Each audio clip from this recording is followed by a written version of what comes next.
You remember those arguments by people like Elizabeth Banks saying, hey, ism is the problem in Hollywood? Well, apparently, new studies reveal that that's not the problem at all. If you want to have success with a movie, you need to think about distribution density. You need to look at storyline strength. You need to look at production costs. You also need to know your audience. You need to give them something they want. And if you don't, you're going to fail. Wow, mind blown. I know, mind blown indeed. The funniest thing about saying that too is the study that we're going to look at. It'll chuck all of that stuff out the window and it'll return to the same idea. You should put money into something. You should advertise better. But at the same time, all those buzzwords because they'll get us some play. Hey there, so today I want to return to that wonderful world of movies to talk about what happens when you set aside those fifis and you start looking at the facts. I know that's difficult for Hollywood to do too. They just proved that with Birds of Prey. They like to go back to the buzzwords again and again,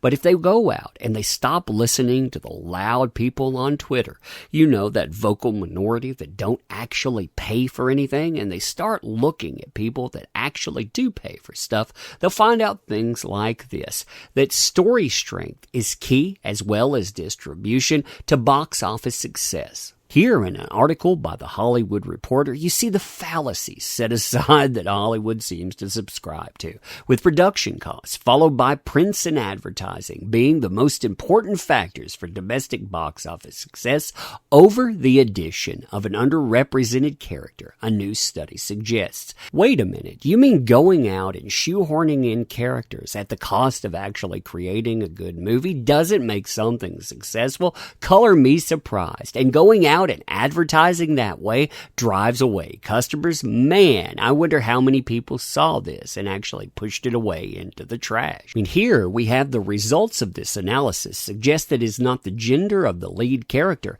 but the money that is spent to create and promote films that impacts revenue, stated in the beginning. And then later on, it goes on to say the most powerful predictors of U.S. box office revenue, according to this analysis, are the distribution density, story strength, and production costs in that order. International success is the same as well, with international box office success is most powerfully determined by international P&A, or prints and advertising, the number of international territories to which a film is released, production costs, story strength, whether a title is released in China, sequel status, and then we get into female characters and the percentage of underrepresented characters in that order.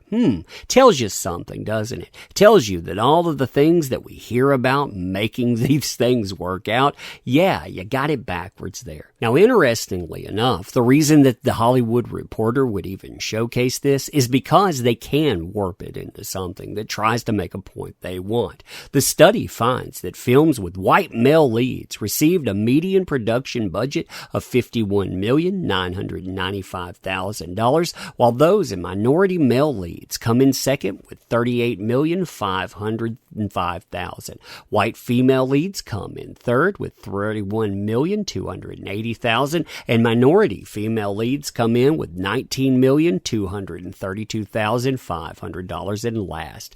When it came to domestic P&A, the trend remained the same. Films with white male leads had a median budget of minority men after that, white women after that, and then minority women after that. Films with white men as leads also received distribution in the highest average number of international territories, followed by those with white women, minority men, and then minority women. When financial analyses do not account for these differences in financial and marketing support, female and minority-led films appear to perform less robustly at the box office than male and white-led films, the study finds.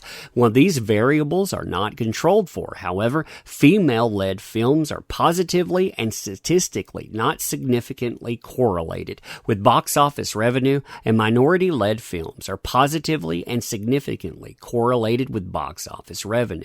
The results of this analysis suggest that it is not gender of the lead character, but the money that is spent to create and promote the film that impacts revenue. Once these differences in support are accounted for, race and ethnicity of leads and co-leads is a significant positive predictor of box office performance in the U.S. and abroad. The study is interesting in the fact that it revolves around the idea that it's biases that regarding women and POC that are driving decision-making rather than a sophisticated understanding of marketplace.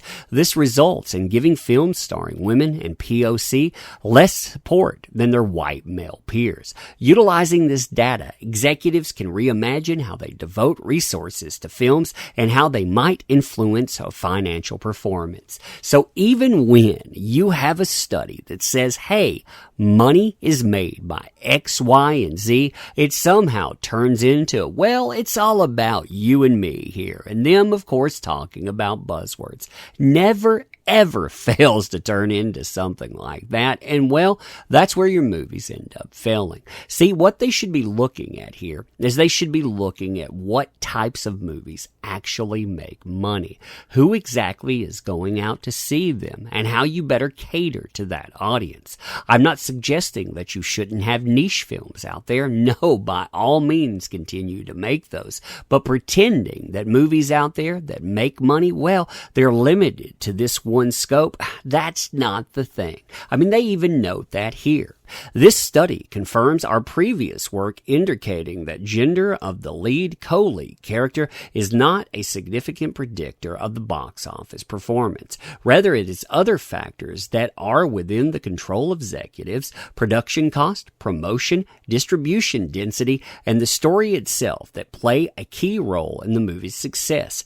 Moreover, films with leading or co-leading characters from underrepresented racial or ethnic backgrounds are a significant and notable predictor of economic revenue domestically. This is a finding that cannot be ignored as it's consistent with what activists, advocates, and artists have been saying for years. Stories with underrepresented leads and co-leads make money, period. So these movies make money, but they don't make money because they're not given any support because, of course, everyone is biased. I mean, really, look at what that's saying. Like I said, you have a report that goes in that tells you what exactly you should know, that you can make money if, and then they jug it all out the window to add on this stuff because, hey, we're controlling for these factors. It's kind of funny the way that comes together, and let me know what you think about this. Now, ending very briefly, I want to say thank you for showing up. Thank you for participating. You make this stuff possible. If you want to support the channel, subscribe to it. You know that drill by now.